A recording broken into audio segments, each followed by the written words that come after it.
Hey everyone, quick one today.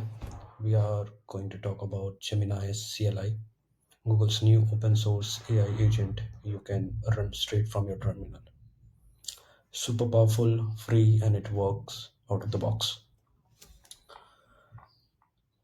So, what is Gemini CLI? So, here is the idea. You already spend half of your life in the terminal, right?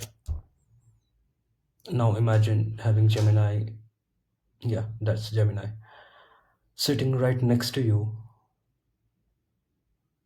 prompt, helping you write, debug, plan, automate.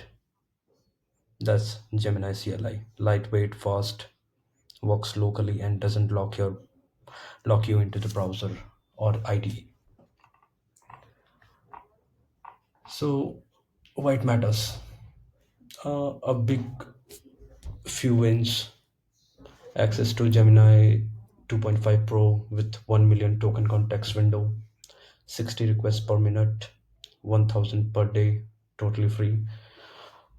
Built-in tools for search, prompt grounding, automation, works with the Gemini Code Assist. So your CLI and your VS Code are finally in sync. And it's totally, fully open source. You can extend it, inspect it, whatever you want. So there's installation is pretty much simple for your CLI. You can go through their repository and their keywords. You can go to Google Gemini CLI repositories and get all the codes. So just you have to go through this repo and scroll down. The quick start, just copy paste it npx command which will install the Gemini CLI for you. You can go to your terminal. I have already done it, but let me show you how the command is run.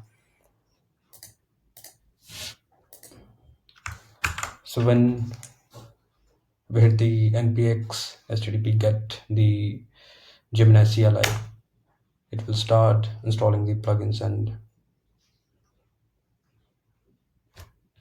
as I've already installed it, it's been running. You will be prompted with firstly the color code. You can choose with a various type of color coordinations, maybe light or dark mode. After that, you will be given to log in with either three option Vortex key, Gemini key, or Google account. Choose the Google account, and after you choose the Google account, it will navigate through your Gmail authentication system. After giving all the permission and access and logging in, you will receive this exit window. The Gemini Code Assist and Gemini CLI are not now authorized to access your account. After that, you can just play around.